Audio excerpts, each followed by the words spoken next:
Assalamualaikum warahmatullahi wabarakatuh. Alhamdulillah berjumpa lagi dengan Bu Debi. Bu Debi harap kalian tidak bosan, kalian tetap semangat belajar dan masih tetap semangat untuk menjaga kesehatan di rumah.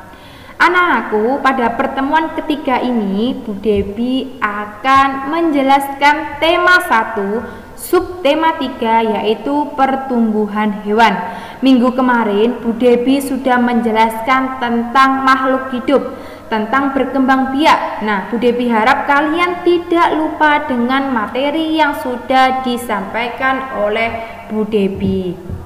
Anak-anakku, sebelum Bu Debi menjelaskan tentang pertumbuhan hewan, Bu Debi sedikit akan menerangkan tentang apa itu persamaan dan apa itu perbedaan.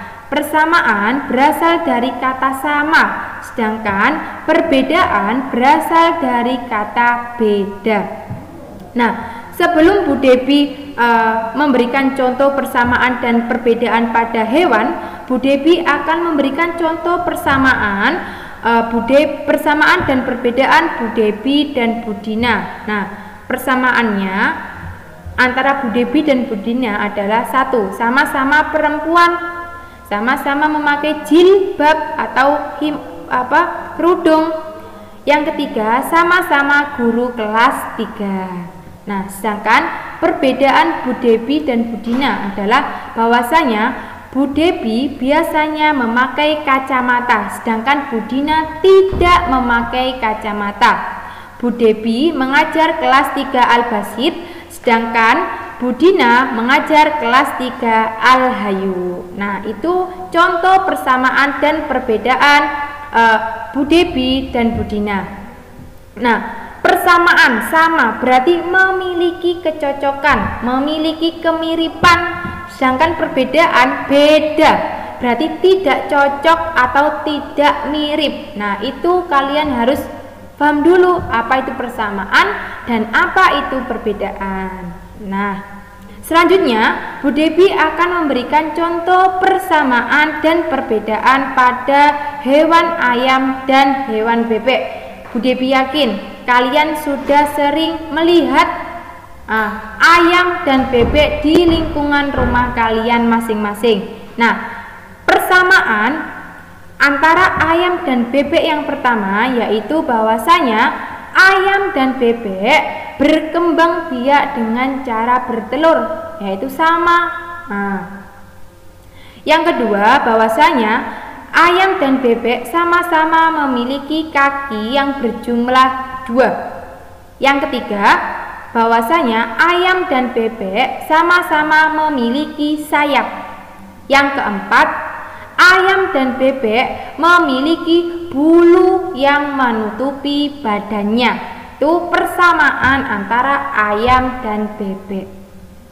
Selanjutnya, Bu Debi akan menjelaskan perbedaan ayam dan bebek. Nah, ayam memiliki paruh lincip yang digunakan untuk memakan biji-bijian, sedangkan bebek memiliki paruh yang agak lebar yang digunakan untuk memakan serangga dan rumput. Jadi itu perbedaan yang pertama antara ayam dan bebek. Yang kedua, kaki ayam berupa ceker. Nah, sedangkan kaki bebek terdapat selaput. Ceker ini pada ayam biasanya digunakan untuk mengorek-ngorek tanah. Nah, sedangkan selaput bebek ini biasanya digunakan untuk ketika bebek berenang atau di lumpur. Anak-anakku, selanjutnya Bu Debi juga akan menjelaskan tentang apa itu daur hidup. Nah, daur hidup adalah suatu perubahan yang terjadi pada makhluk hidup dari kecil hingga dewasa. Nah, Bu Debi ulangi lagi, daur hidup adalah perubahan yang terjadi pada makhluk hidup dari kecil hingga dewasa. Daur hidup itu ada 2. Yang pertama, daur hidup tanpa metamorfosis. Yang kedua adalah daur hidup dengan metamorfosis. Apa sih Bu itu? Nah, didengarkan selanjutnya Bu Devi akan menjelaskan satu-satu. Anak-anakku, selanjutnya Bu Devi akan menjelaskan tentang daur hidup tanpa metamorfosis. Apa sih Bu itu?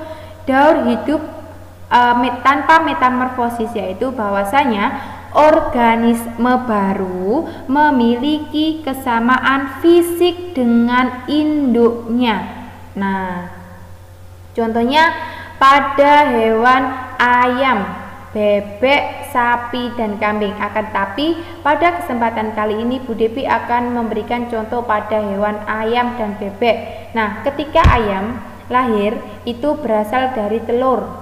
Nah, telur tadi itu akan menetas, akan lahir ayam kecil. Nah, dengan bertambahnya hari, dengan bertambahnya usia, ayam kecil tadi akan tumbuh menjadi ayam dewasa karena diberi makan, diberi obat, dan diberi minum oleh pemilik ayam tersebut. Nah, sama juga dengan bebek. Bebek pertama kali berasal dari telur. Nah, telur tadi menetas. Nah, dengan bertambahnya hari, bertambahnya usia, bebek tersebut akan tumbuh menjadi bebek dewasa karena diberi makan, diberi obat, diberi minum oleh pemilik bebek tersebut. Jadi bebek kecil dan bebek dewasa ini bentuk fisiknya sama. Nah, itu yang dinamakan dengan daur hidup tanpa metamorfosis. Selanjutnya yaitu daur hidup dengan metamorfosis. Apa sih Bu itu? Daur hidup dengan metamorfosis adalah organisme baru memiliki perbedaan yang sangat mencolok dengan induknya. Nah, contohnya pada kupu-kupu, pada ikan, pada lalat, katak, dan lain sebagainya. Anak-anakku, selanjutnya Bu Devi akan menjelaskan daur hidup perkembangbiakan pada ikan. Nah, tadi sebelumnya Bu Devi sudah menjelaskan tentang daur hidup tanpa metamorfosis, contohnya ayam, bebek, sapi, dan kambing. Daur hidup dengan metamorfosis, contohnya kupu-kupu, ikan, lalat, katak, dan lain-lain. Nah, Bu Devi akan menjelaskan daur hidup perkembangbiakan pada ikan. Minggu kemarin Bu Devi sudah menjelaskan bahwa ikan itu bernafas menggunakan insang. Nah, diingat-ingat ya. Selanjutnya, perkembangbiakan pada ikan itu, ikan berkembang biak dengan cara bertelur. Tuh, diingat-ingat, ikan berkembang biak dengan cara apa? Dengan bertelur. Telur tersebut akan berubah menjadi larva dan tumbuh menjadi ikan kecil. Ikan kecil tersebut dengan bertambahnya hari, bertambahnya usia akan menjadi ikan dewasa. Tuh, di PPT-nya Bu Devi sudah ada gambar mengenai daur hidup perkembangbiakan pada ikan. Nanti anak-anak bisa membaca ulang, membaca kembali daur hidup perkembangbiakan pada ikan di buku-pena masing-masing, di buku-pena kalian masing-masing. Tidak hanya itu anak-anak, Bu Devi juga akan memberikan contoh daur hidup perkembangbiakan pada kupu-kupu. Bu Devi yakin kalian sering melihat kupu-kupu di lingkungan rumah kalian masing-masing. Nah, Bu Devi akan menjelaskan perkembangbiakan pada kupu-kupu. Kupu-kupu dimulai dari telur. Nah, pertama bertelur. Dari telur tersebut akan menjadi ulat.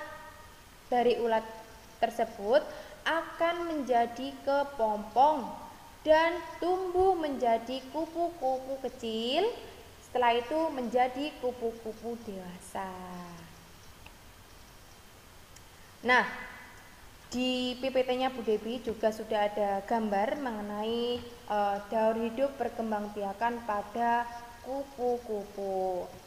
Nanti anak-anak bisa membaca ulas kembali materi mengenai daur hidup perkembangbiakan pada kupu-kupu di buku pena kalian masing-masing. Anak-anakku, setelah membaca materi tadi tentang daur hidup pada ikan, daur hidup pada kupu-kupu, anak-anak bisa menggambar daur hidup katak dan daur hidup lalat di buku tulis kalian masing-masing. Bisa diwarnai yang rapi, yang bagus, yang indah.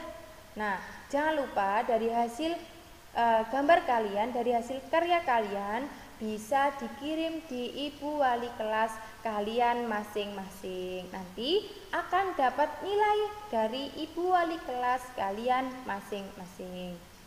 Anak-anakku, Bu Debi harap setelah anak-anak mendengarkan atau melihat video materi yang telah disampaikan Bu Debi ini mengenai pertumbuhan hewan, anak-anak bisa paham. Nah, ya. Tuh. Cukup sekian materi yang dapat Bu Debi sampaikan. Kurang lebihnya Bu Debi mohon maaf. Wassalamualaikum warahmatullahi wabarakatuh.